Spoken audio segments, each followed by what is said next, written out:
Bus ತಂಗುದಾಣ ಎಂದಾಕ್ಷಣ ಸಾಮಾನ್ಯವಾಗಿ ಎಲ್ಲರಲ್ಲೂ ಒಂದೇ ರೀತಿಯ ಕಲ್ಪನೆ ಮೂಡುವುದು ಸಹಜ. ಆದರೆ ಕೊಡಗಿನ ಬಸ್ ತಂಗುದಾಣವೊಂದು ವಿಭಿನ್ನ ಶೈಲಿಯಲ್ಲಿ ಆಕರ್ಷಕವಾಗಿ ನಿರ್ಮಾಣವಾಗಿದ್ದು ಎಲ್ಲರ ಗಮನ ಸೆಳೆದಿದೆ.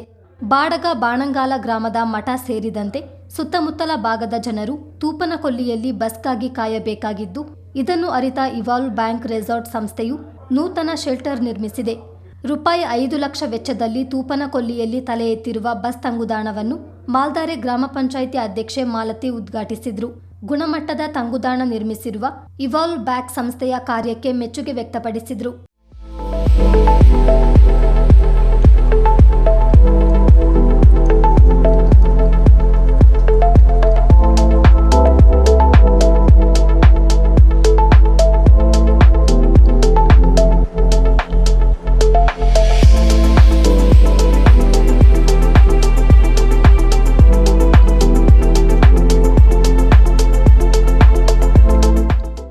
ಕಾರ್ಯಕ್ರಮದಲ್ಲಿ ಮಾತನಾಡಿದ ಸಂಸ್ಥೆಯ ಸಾರ್ವಜನಿಕ ಸಂಪರ್ಕಾಧಿಕಾರಿ ವಿಕೆ ಲೋಕೇಶ್, ನಮ್ಮಿಂದ ಸಮಾಜಕ್ಕೆ ಎಂಬ ಕಲ್ಪನೆಯೊಂದಿಗೆ ಇವಾಲ್ವ್ ಬ್ಯಾಂಕ್ ಸಂಸ್ಥೆಯು ಸಮಾಜ ಸೇವೆಯಲ್ಲಿ ತೊಡಗಿಸಿಕೊಂಡಿದೆ. ಕರಡಿಗೋಡು ಸರ್ಕಾರಿ ಶಾಲೆಯನ್ನು ದತ್ತು ಪಡೆದು ಬಡ ವಿದ್ಯಾರ್ಥಿಗಳಿಗೆ ಗುಣಮಟ್ಟದ ಶಿಕ್ಷಣ ನೀಡುತ್ತಿದೆ.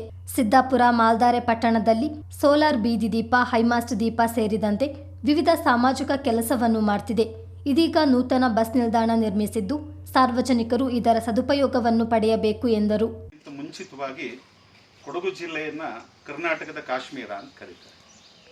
ಪ್ರವಾಸೋದ್ಯಮಕ್ಕೆ ಒತ್ತು ಕೊಡಬೇಕು ಅನ್ನೋದು ಎಲ್ಲ ರಾಜಕಾರಣಿಗಳ ಮಾತಲ್ಲಿ ಬರುವಂಥ ಒಂದು ಮಾತು.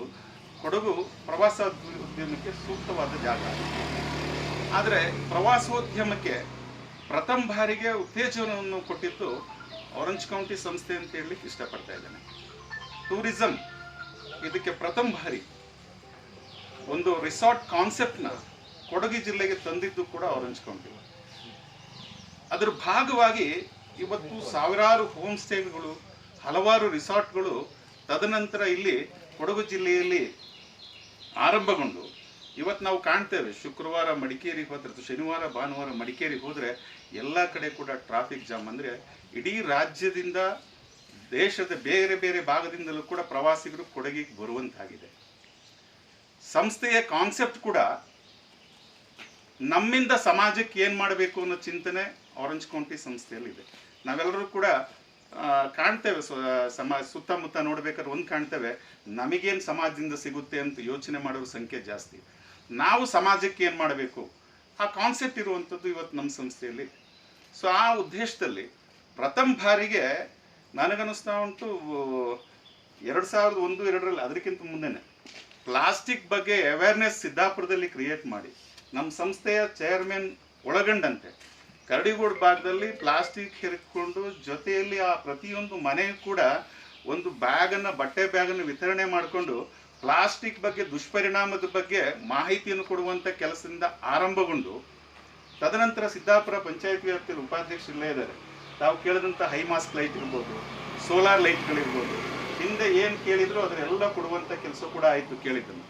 ತದನಂತರ ಇದೇ ಸೆಗ್ರಿಗೇಷನ್ ಆಗಬೇಕು, ಪ್ಲಾಸ್ಟಿಕ್ ಬಳಕೆ ನಮ್ಮಲ್ಲಿ ನಿಷೇಧ ಮಾಡಬೇಕು, ಸ್ವಚ್ಛತೆ ಬಗ್ಗೆ ಅರಿವನ್ನು ಮೂಡಿಸ್ಬೇಕು ಅಂತ ಹೇಳಿ ಪ್ರತಿ ಮನೆಗೂ ಕೂಡ ನಾವು ಬಕೆಟ್ ಹಂಚ್ತೇವೆ, ಬಕೆಟ್ ಕೊಡಿ ಸೆಗ್ರಿಗೇಷನ್ಗೆ ಅಂತ ಕೇಳ್ಕೊಂಡಾಗಲೂ ಕೂಡ ಸಿದ್ದಾಪುರ ಪಂಚಾಯತಿಗೆ ಬಕೆಟ್ ಪ್ರತಿ ಮನೆ ಕೊಡುವಂಥ ಕೆಲಸವನ್ನು ಕೂಡ ಸಂಸ್ಥೆ ಅವತ್ತು ಆರಂಭಗೊಳಿಸ್ತು. ಜೊತೆಯಲ್ಲಿ ನಾವೆಲ್ಲ ಕೂಡ ಹೇಳ್ತೇವೆ, ವಿದ್ಯೆ ಪ್ರತಿಯೊಬ್ಬರಿಗೂ ಇರಬೇಕು. ಅಂದರೆ ತನ್ನನ್ನು ನಾನು ಅರ್ಥಕೋಬೇಕು ಅಂತ ಹೇಳಿದರೆ ಅದಕ್ಕೆ ವಿದ್ಯೆಯನ್ನು ತುಂಬಬೇಕು ಅನ್ನೋದು ಕೂಡ ಇದೆ. ಹಾಗಾಗಿ ನಮ್ಮ ಸರ್ಕಾರಿ ಶಾಲೆ ಕರಡಿಗೋಡು ಶಾಲೆ ಕೂಡ ಬಡ ಮಕ್ಕಳು ಓದ್ತಾ ಇರುವಂಥ ಸರ್ಕಾರಿ ಶಾಲೆ ಕೂಡ ಉನ್ನತ ಶಿಕ್ಷಣ ಅಥವಾ ಒಳ್ಳೆಯ ವಿದ್ಯಾಭ್ಯಾಸವನ್ನು ಕೊಡಬೇಕು ಅನ್ನೋ ಚಿಂತನೆ ಅಡಿಯಲ್ಲಿ ಆ ಶಾಲೆಯನ್ನು ಕೂಡ ದತ್ತು ತಗೊಂಡು ಬಹುಶಃ 8 ವರ್ಷ ಆಗಿರಬೇಕಲ್ಲ. ಈ ಸಂದರ್ಭ ಸಿದ್ದಾಪುರ ಗ್ರಾಮ ಪಂಚಾಯಿತಿ ಉಪಾಧ್ಯಕ್ಷ ಪಳನಿಸ್ವಾಮಿ, ಸಂಸ್ಥೆಯ ವ್ಯವಸ್ಥಾಪಕ ಥಾಮಸ್ ಪೌಲ್, ತೋಟದ ವ್ಯವಸ್ಥಾಪಕ ಪವನ್, ಪ್ರವೀಣ್, ಗ್ರಾಮ ಪಂಚಾಯಿತಿ ಸದಸ್ಯರಾದ ಹನೀಫ್, ಹಸನ್, ಶಮೀರ್, ಪ್ರಮುಖರಾದ ಮಹೇಶ್, ಗಿರೀಶ್ ಹಾಜರಿದ್ದರು.